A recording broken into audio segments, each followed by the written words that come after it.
আমার প্রশ্নটা হচ্ছে যে একজন জেনারেল শিক্ষিত ছাত্র অথবা ছাত্রীর জন্য দিন সম্পর্কে জানার ক্ষেত্রে সর্বপ্রথম কোন বইগুলো পড়বে? জাযাকাল্লাহ খাইরান। বারাকাল্লাহ ফিক। প্রশ্ন খুব গুরুত্বপূর্ণ প্রশ্ন, তবে এই প্রশ্নের জবাবে তো অনেক লম্বা সময় প্রয়োজন।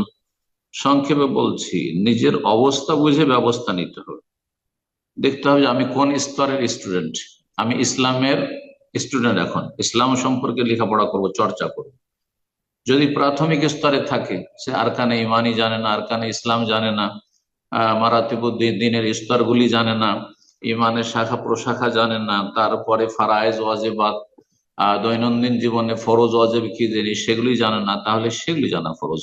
আকিদার ক্ষেত্রে, এবাদত বন্দিগির ক্ষেত্রে, আকিদা, এবাদত এবং দৈনন্দিন যে হালাল হারামের সম্মুখীন হচ্ছে, যা কিছু করছে, যেই ফিল্ডে কাজ করছে, সেখানে কোনটা আমার জন্য হালাল কোনটা হারাম, এগুলি জানা। এটা হয় প্রাথমিক স্তর, প্রাথমিক স্তরের স্টুডেন্ট।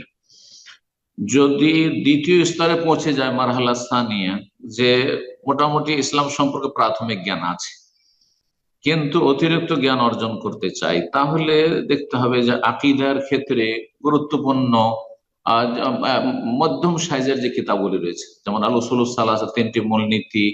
আর তারপরে সেটাও যদি হয়ে গিয়ে থাকে, তাহলে আরো যে লুমাতুল ইতিকাদ, কিতাবুত তাওহীদ, এই কিতাবগুলি। তারপরে আপনার কি বলছে, আসমা সিফাতের ক্ষেত্রে ইমাম ইবনে তাইমিয়া রাহিমাহুল্লাহ আকীদা ওয়াসিতিয়া, এই কিতাবগুলি পড়বে। আজকাল বাংলায় বেশ সুন্দর কিতাব হয়েছে, হয়তো এইগুলি কিতাব যদি অনেক সময় বাংলায় যদি না পাই, তাহলে বাংলায় যদি সালাফি আহলুল হাদিস আলেম ওলামাদের আকীদার কিতাব লিখনি থাকে, সেগুলি পড়া যেতে পারে। আর এগুলো হচ্ছে মধ্যম শ্রেণীর স্টুডেন্টদের জন্য, ছাত্রদের জন্য, ছাত্রীদের জন্য। আর তারপরে হচ্ছে আপার লেভেল, আরেকটু এগিয়ে গেছে মাশাআল্লাহ, প্রাথমিক জ্ঞান আছে আর তারপরে বেশ কিছু জ্ঞান অর্জন করেছে, এখন একটু ওপর লেভেলে এসে দিন সম্পর্কে জ্ঞান অর্জন করতে চায়, তাহলে আকিদা তাহাবিয়া পড়বে, তাদমুরিয়া পড়বে আকিদার ক্ষেত্রে। ফিকহি মাসলা মাসাইলের ক্ষেত্রে তখন ফিকহের যে আরেকটু বড় কিতাবগুলি রয়েছে সেগুলি পড়বে।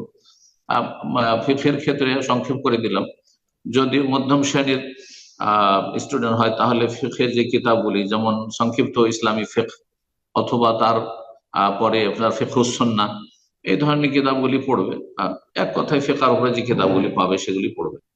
তো এইভাবে এগিয়ে যাওয়ার চেষ্টা করবে, আর ভালো আলেমদের সাথে যোগাযোগ রাখবে। আর নিজে শুধু পড়েই যদি ইসলাম শিখে, তো অনেক সময় বিভ্রান্তির শিকার হবে।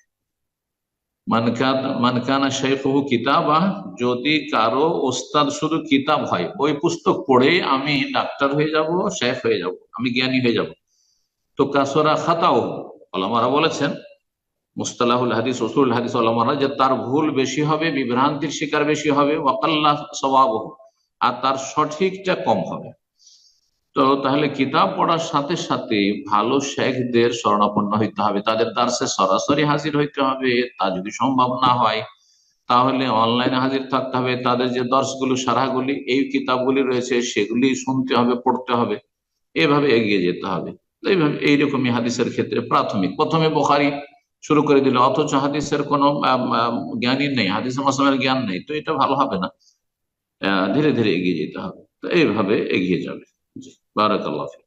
আল্লাহ তৌফিক দান করুন।